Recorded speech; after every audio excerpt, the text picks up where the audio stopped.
Odessa şehrinde deniz limanı olduğu için bunda çok tüccarlar geliyordu. Hem de acılık yapmak için, acılık ibadetlerini yerine getirmek için acılar bunda toplanıyordu. Avrupa'dan, Balkanlardan, yani burada merkezi bir yerdi. Acı olduğu için yani evvelden ona tüccar demeydiler. Hacı Bey. Böyle de isim peyda oldu, yani Hacı Bey. Hacı Bey limanından çıkıp İstanbul'a gittiler geminin. Ondan sonra Al-Aqsa, Mekke, Medine'ye doğru gittiler. Yani böyle bir meraklı, uzun hem de ağır öyle yol. Onun için yani Hacı Bey aytsak, onun tarihi çok mühim ve geniş.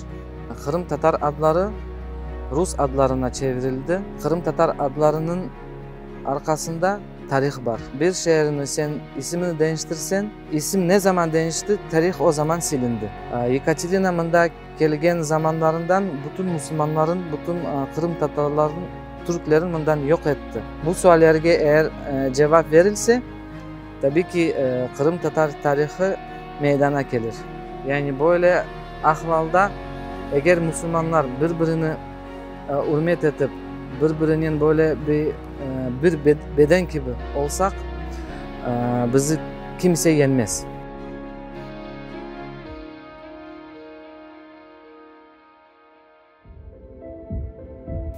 Karadenizi'nin şimali yalasında Odessa şehri yerleşir. Bu Ukrayna'nın cenubi vilayetlerinin en balaban şehri. Asırlar devamında bu topraklar Osmanlı Türkiye, Kırım Hanlığı, Rusya İmparatorluğu, sonra ise Ukrayna'ya ait oldu. Bugün Takdir Yolları programması Odessa şehrinde ve növbetteki misafirimiz İmam Arap Dili ve Edebiyat Mütehassısı Hoca ve Terbiyeci Abdurrahim Anafiyev. Geliniz onu Takdir Yollarına öğreneyik.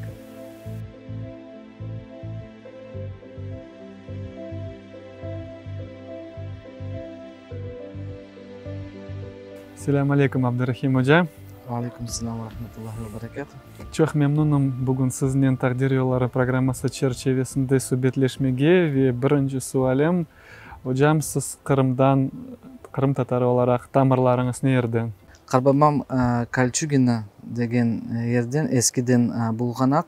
Kartanam Milovoye köyden Borazhan eskiden. Böyle. Kırım'da nerede yaşadınız?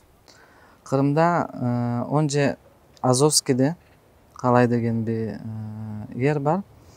Ondan sonra taşındık Krasnogvardeyski'ye. Anam, kardeşlerim şimdi anda. Men ise eski Kırım şehirde orada kendi işimi devam ettim. Kırım'dan ne vakit koçtunuz ve bunun sebebi ne oldu? Kırım'dan 14. senede koçtum. Sebep işimini devam etmeye zor oldu. Neden? Çünkü Rusya Kırım'ı işgal etti ve Arapça derslerini vermeye, Kur'an okutmaya balalarını yani zor oldu. Şimdi 6. yıl bunda yaşaysız, aslında hasretlik duyguları barım ve onlar peyda olganda neler yapasız? Hasretlik duygular var tabii ki. Şimdi ben Karbabam'ı ve Hatan'ımı yaxşı anlayayım. Uzbekistan'da onlarda hasretlik duygular yüksek idi. Her daim Kırım'ını konuştular. Şimdi bizde de böyle duygular peyda ola. Ama biz işinin uğraşıp ve ümmetimizge, halkımızga hizmet edip fayda vermek için çalışamız. Böyle hasretlik duygularını kapatamız. Öz ilim yolunuz hakkında bizge ne tarif edebilirsiniz? Mektepten sonra Kalay Medresesi'nde ben okudum. Onu bitirdim. Kalay Medresesi'nden sonra ben Donetsk'de Ukraynski İslamski Üniversite degen bir üniversite vardı. Onu bitirdim. Bu üniversiteden sonra Kiev'e taşındım. 2 sene andaydım. Arapça derslerini veriyordum. Devlet kütüphanede. 2 seneden sonra Mısır'a gittim. Yani Kahire'de anda Al-Azhar Üniversitesi'ne mezun oldum. Kendimin Arap dilinin açısından daha böyle yüksek dereceni almak için 4 sene anda kaldım. Al-Azhar eskiden bütün dünyaya belli böyle ulu okuv yurtu O hakkında bizge kısaca ne aytabilirsiniz? Al-Azhar Üniversitet o en eski üniversitelerden birisi. 1000 yıldan daha çok çalışa. Hala Al-Azhar Üniversitet çok meşhur. Bütün dünya alimden talebeler geleler. Anda okuyorlar. Kırım'dan da var. Eskiden de Kırım'dan da çok talebeler anda vardı. Büyük alimler çıktı anda mezun oldular. Kırım'a dönüp anda kendi işlerini alıp bardılar. Öğretmenlik tarafından. Camilerde çalıştılar. Medreselerde çalıştılar. Bizim halkımıza İslam dinimizni yükseltmek için gayret gösterdiler. Aslında bilgenime göre şimdi aytalar Al-Azhar öyle balaban oldu ki bir şehir içinde şehir gibi aytalar, şey mi? Evet öyledir. Hem de sadece Kahire'de değil, Mısır'da farklı şehirlerde fakülteler var. Hem de üniversite o kadar büyük ki komple eğer saysak 500.000 talebe vardır. Maşallah, yarım milyon Kırım'ın 4'ten 1 payı demek tek bir üniversitede okuyor. Evet öyle. Mısır ve Kırım ile tarihi bağlar var mı? Evet, tarihi bağlar var idi. Anda Salahuddin Eyyubi bir kale var.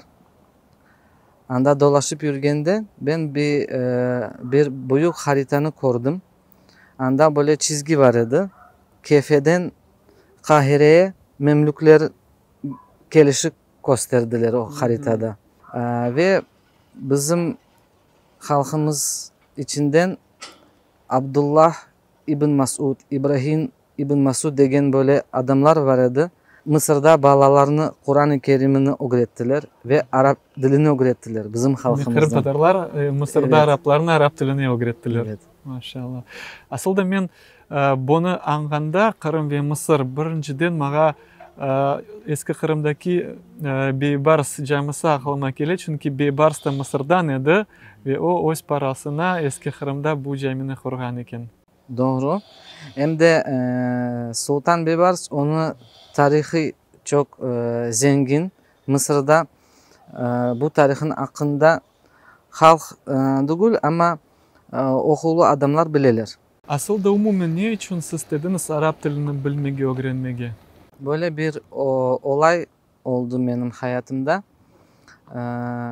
Bizde Kur'an var idi evde. Duvarda asılı. Böyle güzel kumaş içinde. Ben de hatanamdan hep soraydım. Bu nedir? O bana anlataydı. Bu Kur'an-ı Kerim bizim kitabımız. Ben de bir gün ona dedim açalım bakalım ne anda var. Hatanam hayli oldu. Açtık. Bakam Arapça yazılı. Benim için hieroglif gibi bir şeyler o böyle. Ben de hatanama aytam ben onu öğrenmeye isteyeyim, anlamak isteyeyim. Ne anda var, ne yazılı. Hatanam anlatkan gibi bu bizim kitabımız ama anlamayıq. Hatanam da o okumağı bilmedi Arapça. Onun için mende heveslik peyda oldu Arapça öğrenmeye ve o Kur'an-ı Kerim bizim evimizde bu kitapta ne yazılgan. Demek bu heveslikiniz balalıktan peyda oldu. Evet. Aslında anda okuganda Arap dilini öğrengende Kırım Tatar tili bilgileri sizge yardım etti mi? Kırım Tatar bilgiler evet bana yardım etti. Ben Arapçayı öğrenmeye Kala medresede başladım.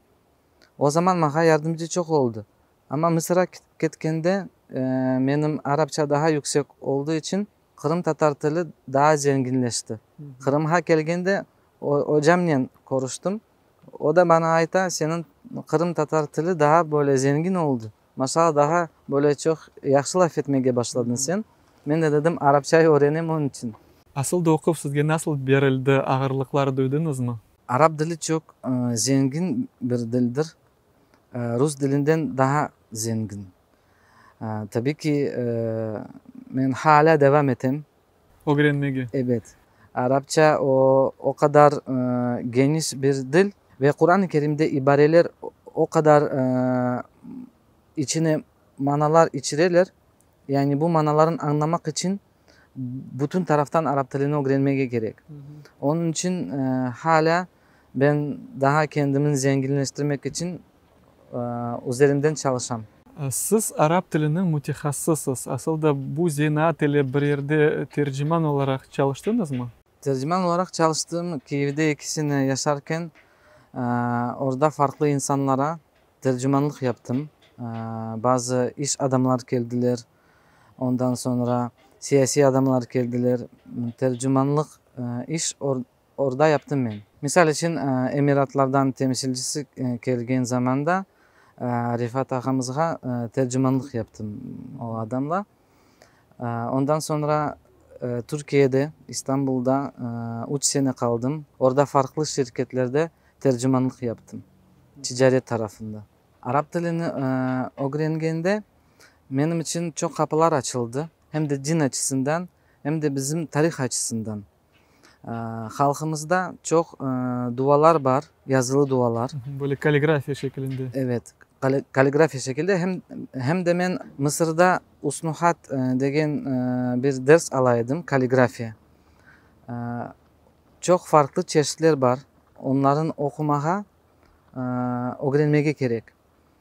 Onu öğrendiğinde Kırım'da köydeki vatandaşlar geleydiler. Bana bu yazılı dualar göstereydiler. Bu dua ne hakkında? Açsam böyle şeyler peyda oldu. Aslında dua değil. Mektup yazılışını okudum. Birisi yaza, selam aleyküm, nasılsın? Seni çoktan görmedim. Sen her daim benim kalbimde. Yani böyle belki cenikten ya da askerlikten birisi mektup yaza. Ya da apayına ya da sevgilisine. Ama adamlar bunu bilmediği için, evet, dua bilmediğin gibi için düşündüler. böyle şeyler çok meraklı hem de önemli. Adamlar sonra bilirler. Bu kağıtlarda ne yazıldı. Sonra çok neşriyatlar peyda oldu. Eskiden ben gördüm, okudum onların. Bizim köydeşlerimizge anlattım. Bu neşriyatlar ne hakkında, bizim ecdatlarımız ne yazarlarında, ne hakkında yazarlar. Çok dini meseleler, ondan sonra siyasi meseleler. Tercüman gazetasından da önce bazı yazılar var. O yazılarda bizim halkımız hep düşünüyordu. Bizim halkımızı din tarafından daha nasıl küçültebiliriz, daha nasıl zengin ilim verebiliriz. Böyle neşriyatlar, gazetalar var. Hem de onun içinde bizim tarihimiz. Ve isimler daha bizim dilimizden ha harfi silinmeden önce orada İbrahim, Ahmet böyle adlarla yazıcılar vardı. Bu yazıcılar meşhur olmadı. Niçin? Çünkü Yekaterina zamanlardan bu çok neşriyatlar silindi. Yaktılar onların. Az kaldı.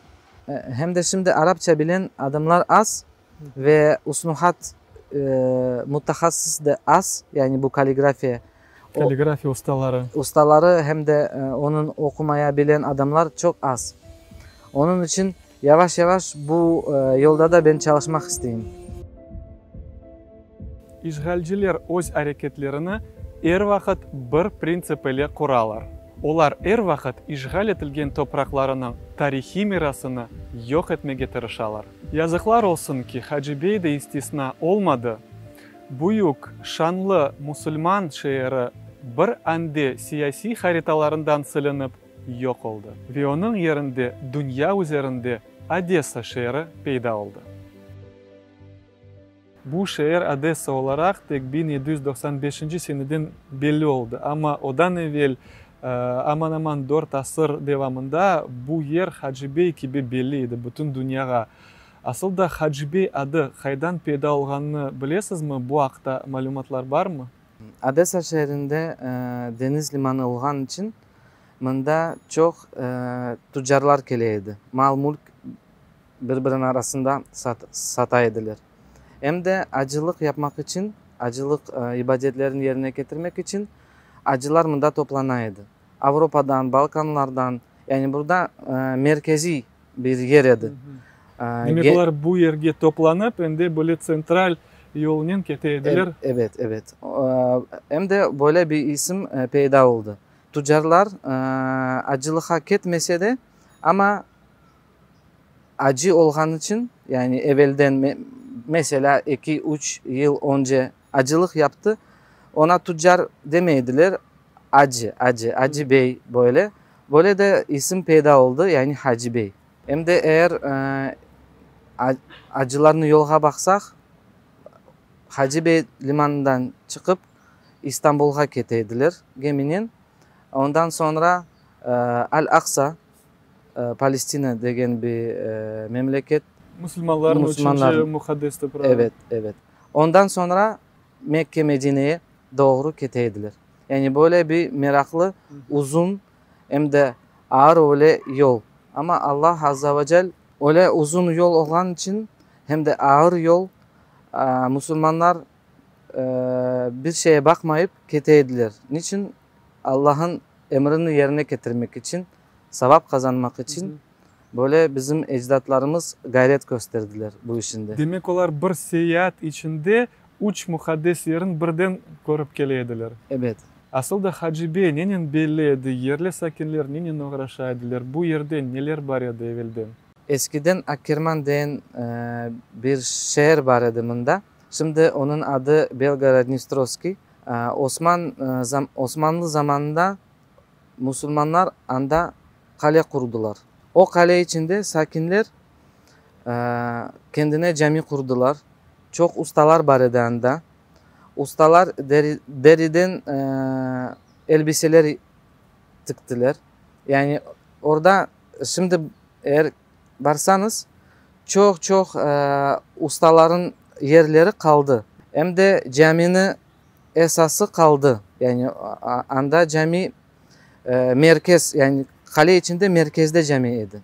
Ve bütün sakinler ahvallı yani çok değişti. Niçin? Müslümanlar geldiğinde böyle terbiyeli, ilimli, bilgili adam ediler. Ama o zamanlarda adamlar rakı, şarap içinde battılar. Müslümanlar geldiğinde onlar kurdular yani İslam nasıl bir din, niçin onlar böyle etraflar temiz. Bu ahval çok tesir etti onlar için. Onun için yani Hacı Bey eğer aytsak onun tarihi çok mühim ve geniş. Yani ustalar sadece böyle deriden elbiseler yapmadılar. Anda Kur'an hafızlık yapmak için küçücük medreseler açtılar. Ve bağlar anda Kur'an-ı Kerim okup 2 sene içinde, 3 sene içinde hafızlık yapaydılar. Hem de Akkerman kalede para basılaydı. Yani şimdi aytalar Monetny Dvor. O paralar Osman devletine yayılaydı. Andan çıkarıp yani geminin İstanbul'a keteydi. Hem de asker temrinler var idi. Yani, trenirovka aytalar. O asker temrinler çok yüksek derecede keçeydi anda. Ve aytkan gibi yer sakinleri bunu korup yani onlar da değişmeye başladı.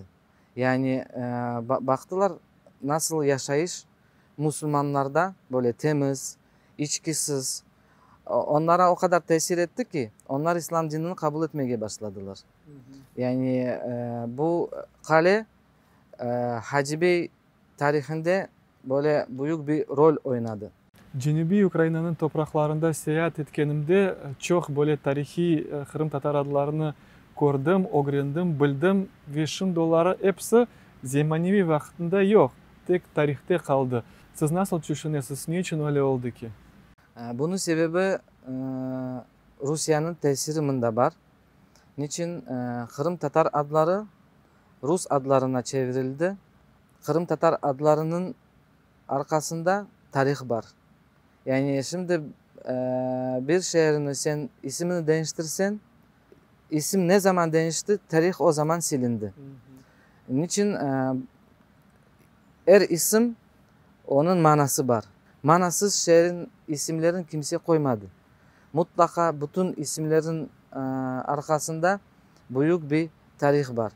Eski isimler bu zamana kadar kalsaydı Şimdi çok sualler peyda olardı. Yani herkes sorardı. Yani niçin böyle bir isim taşıyor bu şehir? Yani onun manası nedir? Bu suallere eğer cevap verilse tabii ki Kırım Tatar tarihi meydana gelir. Yani herkes bu tarihini öğrenecek, bilecek. Yani bu olmaması için bu isimler değişti. Hem de mesela Hacı Bey aytalım. Hacı Bey bu İslam dininin bağlı bir isimdir. Yani acılık. Şimdi kim ister bu isim kalsın?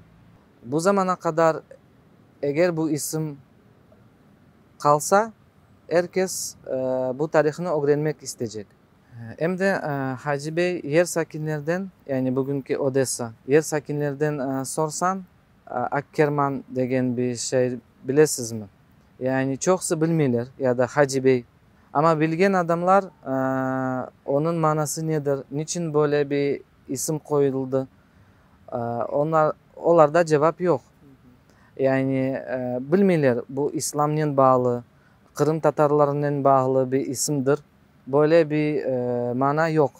Yekaterina'mında gelgen zamanlarından bütün Müslümanların, bütün Kırım Tatarların, Türklerin bundan yok etti. Sürgün etti. Evet, sürgün etti. O için bunda bu isimler kalmadı. Hem de yer sakinleri bilmiyorlar. Ama Kırım'da eğer baksak yani çoksu bilirler. Kefe, Akmescit. Yani bu isimler Kırım Tatarlar azat olgan için bu isimler belli. Saklanılıp kaldı. Evet. Ve bu topraklar asırlar devamında böyle Kırım Hanlık, Osmanlı Türkiye'nin topraklarıydı ve elbette ki bunda halk yaşayan idi ve onların böyle tarihi mirası var idi. Ama şimdiki günlerde baksak ne camiler, ne ibadethaneler, ne kütüphaneler, ne hamamlar bir şey kalmadı. Bütün tarihi böyle izler silindi. Siz nasıl düşünüyorsunuz? Bu neden bağlı? Neden bağlı? İslam'la bağlı. Niçin? Çünkü bizim halkımız İslam dinini yerine getirmek için çok gayret gösterdi. İlimli, bilgili adamlar vardı, medreseler vardı. Şimdi bir tarihini silmek istesen bütün izlerini silmek gerek. Onun için Odessa'da eski camilerine baksan kulüp oldu. Ya da başka bir maksatla kullanırlar. Müslümanlar bunda sanki hiçbir zaman olmadılar, yaşamadılar. Eğer şehir içinde dolaşsan yani hiçbir böyle Kırım Tatar, Müslümanlar duygu yok. İzler kalmadı. Yani silindi, tamırından çıkarıldı. Böyle aytabilirim. Ve öyle onların gösterişine baksan sanki dersin Odessa tek Yekaterina zamandan peyda oldu. Evet, evet. Asıl da sanki dersin odan evvel bunda çöl edi. Öyle tarihini değiştirirler ki ve böylelikle öz maksatlarına yetişmeye nail olmağa talep ederler. Halkımız aslında ne yere düşse birleşmeye, beraber olmağa tırışa. Aslında Hacı Bey'de cemaat var mı ve cemaat yaşayışı nasıl geçiminde? Evet. Peygamberimiz sallallahu aleyhi ve sellem aytkan gibi el muslimuna kel cesedun vahidun. Müslümanlar bir beden gibi. Onun için mında koçup geldik. Ama birbirimizden uzak durmağa bizim dinimizge layık değil. Onun için biz birbirimizle toplanamız, birbirimizge misafirlik yapamız. Yani bizim alakamız bozulmaymında. Hem de bunda asimilasyon proseslerine girmemek için biz birbirimize dikkat gösteremiz, hürmet gösteremiz. Bunda büyüklerimizge her zaman misafirlik yapamız. Yani böyle ahvalda eğer Müslümanlar birbirini hürmet edip birbirinin böyle bir beden gibi olsak bizi kimse yenmez. Takdir halkımızı çeşit türlü ağırlıklardan, çeşit türlü sınavlardan geçirdi. Ama vaqt xalqimizda muhim bir chizgi, bir xususiyat bar edi. Bu chizgi beraberlikdir.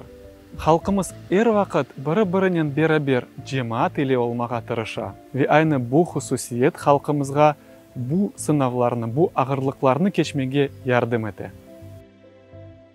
Bilgenime ko'ra siz munda Hacibeyde Fikr adlı medeni merkez açtınız. Aslında bu merkezni açmak nasıl maksatlar sizde var edi ve bu merkezde neler olup geçiyor? Aytkanim gibi tarih izleri kalmadı.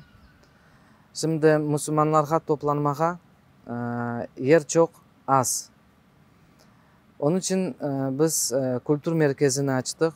Anda ibadetlerimizin yerine getiremiz. Cumalar kılamız, namazlar kılamız, iftarlar geçeyanda. Bizim balaçıklarımızın Kur'an-ı Kerim'i öğretmek için dersler hazırladık. Dersler geçirileyanda. Hem de çok büyük daha maksatlarımız var. Onların yerine getirmek için biraz vakit gerek. İnşallah Allah yardımcı olsun. Allah yardımının bunların yerine getiririk inşallah. Bizim halkımızın Hacibey'de böyle bir yerge ihtiyaç var. Çünkü toplanmaga yani kvartirada yani ev içinde Biraz kıyın. hem de 5-7 adam toplansa toplanır. Ama böyle bir yer açıldı. Toplanmaga şimdi problem yok. Hem de anda farklı bir atmosfer var. Aslında bu merkezni o'zingiz açtınız mı ya da bir kimse yardım etti onu açmağa? Yok, bunu özümüz açtık. İhtiyaç olan için arkadaşlarla toplandık.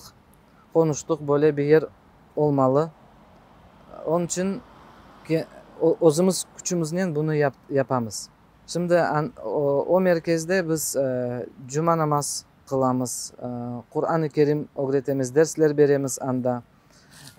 Apaylar da toplanalar, sohbetleşeler, iftarlar geçe. Yani apaylar için ayrı iftarlar geçe, akaylar için ayrı iftarlar geçe. Ramazan ayı çok zengin geçti bu merkez içinde. Teravih namazlarını kıldık, gecelerle Kur'an-ı Kerim okuduk, bizim halkımızın için dualar ettik. 18. Mayıs sürgünlük hatırlaf günü dua ettik anda, merasim geçirdik. Yani böyle gücümüz olgana çalışamız. Aslında Kırımda olup geçken vakıyalarga, bu zorluklarga, baskılarga yerli sakinler, vatandaşlarımız nasıl baka ve bilmeyim öz destegini gösterebilir mi Kırımda olganlarga? Odessa şehrinde insanlar farklı baka bu meseleye. Yani bazı insanlar aytalar niçin bunda geldiniz? Şimdi Kırım'da Rusya, Kırım daha zengin oldu, daha güzel oldu. Öyle aytkanları da var. Öyle aytkanları da var. Demek Odessa'da da men көргенime göre Kherson, Nikolaev şehirlerinde gibi böyle Rusya'nın tesiri var mında da. Rusya'ya destek vergen adamlar var mında. Ama bizim karşımızga böyle yarama bir şey yapmaylar. Onun için biz rahat şekilde böyle bir yer açtık. Fikir degen medeni merkez, yani rahat çalışamız. Kimse biz mında keder etmiyor bizge çalışmaga. Biz de mında Kırım Tatar halk olarak Kırım Müslümanlarga, Kırım Tatarlarga destek veremiz. Yani marafon geçti mında. Kırım marafonu. Kırım marafonu. Evet. Ne vakit bu mabuslerge para toplanıldı böyle para cezasını vermek için. Para cezasını vermek için biz mında adamlar arasında, yani yer sakinlerin arasında Kırım ahvallarını anlatmaya çalıştık. Son maksatlarınıza yettiniz mi? Aslında yerli sakinler, men şimdi Kırım Tatarları demeyeyim, Odessa'da yaşayan Ruslar, Ukraynalılar, Kırımda olup geçken bu baskılarga nasıl bakaydılar siz onlarını anlatkanda? Biz anlatkanda bazı insanlar, bazı adamlar orada kendi fikirlerini değiştirdi. Yani biz bilmeydik degen adamlar vardı. Ama böyle Kırım'dan gelip anda her şey güzel, siz yalan aytasınız. Böyle de adamlar vardı. Ama çoksu destek gösterdi bizge. Para da verdiler. Ondan sonra interview da berdiler. Bizim halkımız ahvallarga Destegini gösterdi. destekini gösterdiler. Evet. Aslında Hacıbey'de yaşayan vatandaşlarımız öz dualarını, nikahlarını, sünnetlerini, cenazelerini geçiriyor olalar mı? Bu meselelerini nasıl çözüyorsunuz? Medeni merkezimizde imamlıkın men yapam. Hem de bizde mollamız var. Nikahlarını, dualarını, cenazelerini, bütün merasimlerin geçiremiz. Onun için maksatlardan birisi fikrini açmak bu idi. Halkımız bu şeylerge ihtiyaclı. Nikahını sadece salonda böyle şeylenip nikah geçmiyor ki. Nikahını şartları var. Nikah nasıl kılınır? Yaşlarga tavsiyeler vermeye gerek. Yani böyle merasimler dikkatini eğer geçirsek bizim halkımız için faydalı olur. Aslında ne için bu merkezin adını fikir koydunuz? Bu neden bağlı manası var mı? Evet, bunun manası var. Bütün Müslümanlarda en önemli olan hayatta şehadettir. Eşhedü en la ilahe illallah ve eşhedü enne Muhammeden abduhu ve resuluhu. İşte bu şehadet, bu fikirdir. Hangi bir fikir? Allah'tan gayrı kimse yok. Ve bu şeye sen şehadet getiresin. Kendi peygamberimizin sayasın. Yani bu bir fikirdir. Bu hayatını kim yarattı? Bu hayattan sonra ne olacak? Yani bu fikirdir. Ondan sonra bizim şimdi ahvallarımız sürgünlük olsun ya da Şimdiki baskılar. Yani bu zor ahvallarını nasıl biz geçerik? Bu şeylerge Allah Kur'an-ı Kerim'de bizge cevap verir. İşte bu fikirdir. Yani bu fikirlerini taşıp halkımız inşallah güçlü, kuvvetli olur.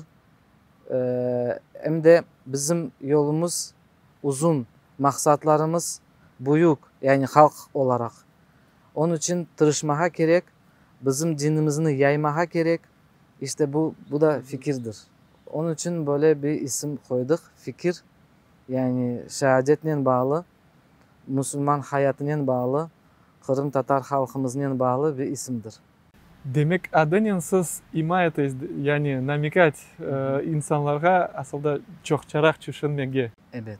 Şimdi hepimiz böyle mecburi gurbetlikte yaşayımız ve çok problemler var ve onların arasında dil meselesi. Aslında Kırım'da da dilimiz böyle zor alda, bunda bu problemden de büyük görülüyor. Aslında dilimizni saklamak için nasıl yollar görüyorsunuz? En önemli olan dersler. Hem de bizim aramızda, evlerde, korantalar içinde, yani Kırım Tatar dilinde konuşmalı. Benim için bu mesele çok önemlidir. Bunun hakkında çok fikrim var. Bizim kitaplar, yani balatçıklar için, yani masallar okumak uykudan önce böyle çok kitaplar yok. Ondan sonra çizgi filmler, yani multfilmler, Kırım Tatar dilini ya da çevrilip ya da ayrı yapmak. Yani bunda iş çok bu tarafta. Balatçıklara baksak Rusça laf eteler. Yani biz de aramızda Rusça laf etemiz. Yani Kırım Tatar dilini canlandırmak için vakit gerek. Hem de maksat olmalı. Yani adam isteyecek bunu. Demek bu problemi görmeli misin başta? Görmelimiz. Arkadaşlar arasında konuşkanda ben her daim onlardan sorayım. Siz Rusça laf etmeye boldurmadınız mı? Siz Rusça laf etmeye bezmediniz mi? Rusça düşünmeye bezmediniz mi? Rus dili bizim dinimizden uzak. Ama bizim dilimiz, Kırım Tatar dilimiz baksak yani canlı, İslam'ın ruhu var bu dilde. Onun için bütün Türk gruplarına baksak Uzbek dili olsun, Türk dili olsun, Kırım Tatar dili, İslam'ın ruhu var. Onun için halkımız dilden uzak kaldı. Hem de tahsilimiz yok. Kırım Tatar tahsilimiz çok zayıf. Bu yolda gayret göstermek gerek. Çok çalışmak hem de birbirimize yardım etsek, ATR kanalda eğer daha böyle filmler çıksa, çizgi filmler Kırım Tatar dilinde güzel tercüme edilip yayınlasa bu çok faydalı iş olur inşallah. Ve umumen gurbetlikte yaşaganlar mında assimilasiya proseslerini uğramamak için ne yapmalımız? Siz nasıl düşünüyorsunuz? Birinci birbirimiz arasında bağ olması lazım. Eğer bu bağ olsa birbirimize destek versek, konuşsak, birbirimizden yardım gelse birbirimizin arasında bu ilk basamak asimilasya olmamak için olur. Ondan sonra aytkanım gibi camiye katlamak gerek. Cuma namazda konuşup, birleşip, anda hutbelerini dinleyip, sohbetleşmeye gerek. Mında Kırım Tatarların toplamak isteyimiz. Böyle bir konuşup yapmak için. Eskiden köylerden adamlar birbirini görmek için böyle konuşular yapaydılar. Şimdi bu konuşuvunu maksadı birbirimiz arasında bağımız daha böyle kuvvetlendirmek için.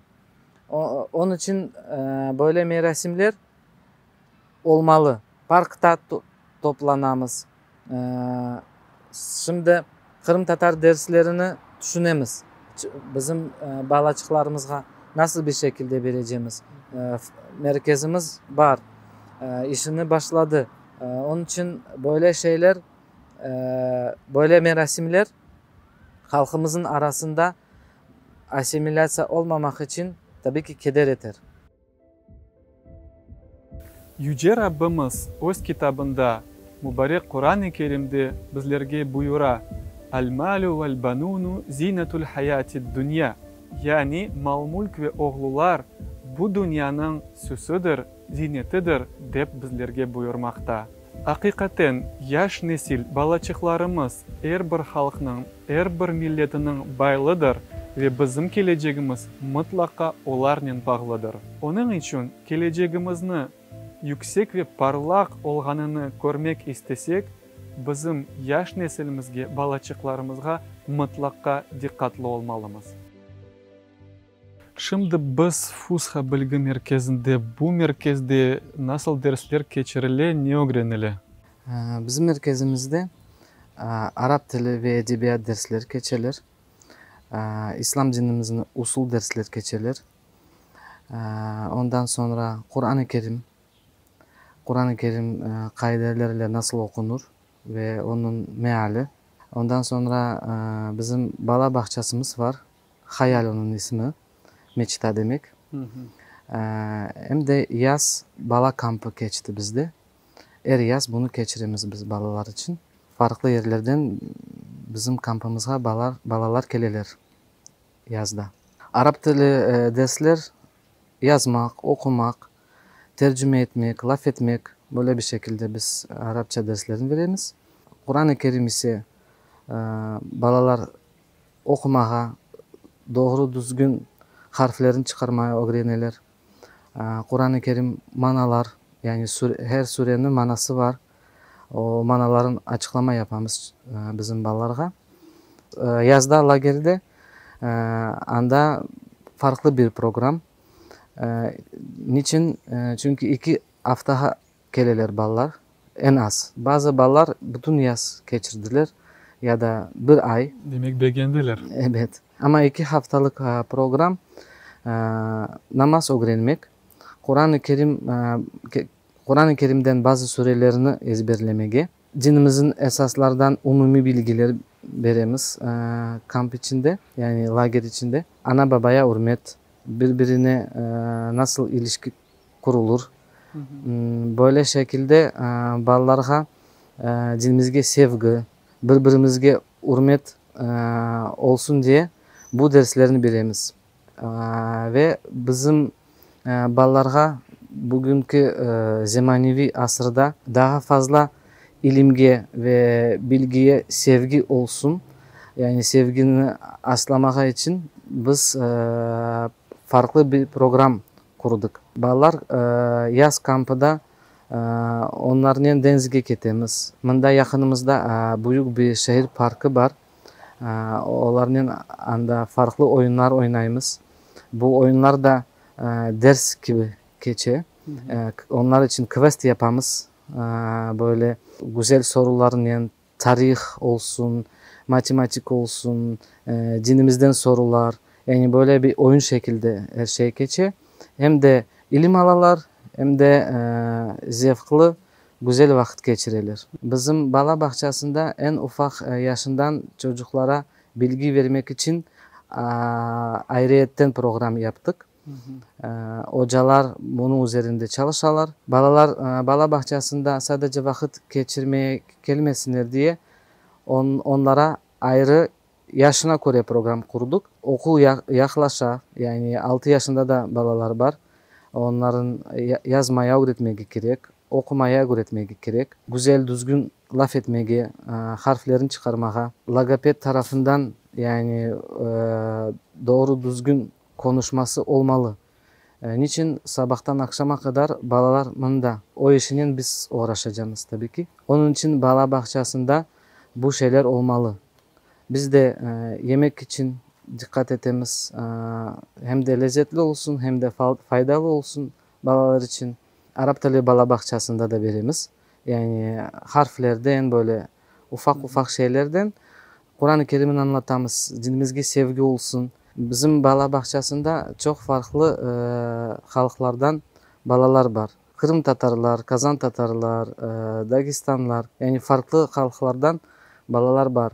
Onun için farklı mentalitet olduğu için programını düzmeye biraz çalıştık yani. Evet, ağır geldi ama sonuçlar, neticeler çok güzel elhamdülillah. Bala bahçesinde biz zemanevi şeylerin kullanamız. Onlar motorika, yani onların elleri, onların kulakları, gözleri, yani her şeye alışsın. Yani komple olarak bala için çok büyük bir inkişaf olsun diye, yani küçük olan için ana baba yerine bala bahçesinde balaların biz çalışamız. Onun için faydalı olsun diye böyle bir yol biz seçtik. Böylelikle numasam keliniz, nasıl bala bahçede dersler ketken ve nasıl ilim ve bilgi bergeni bizge tarif etiniz. Buyurun.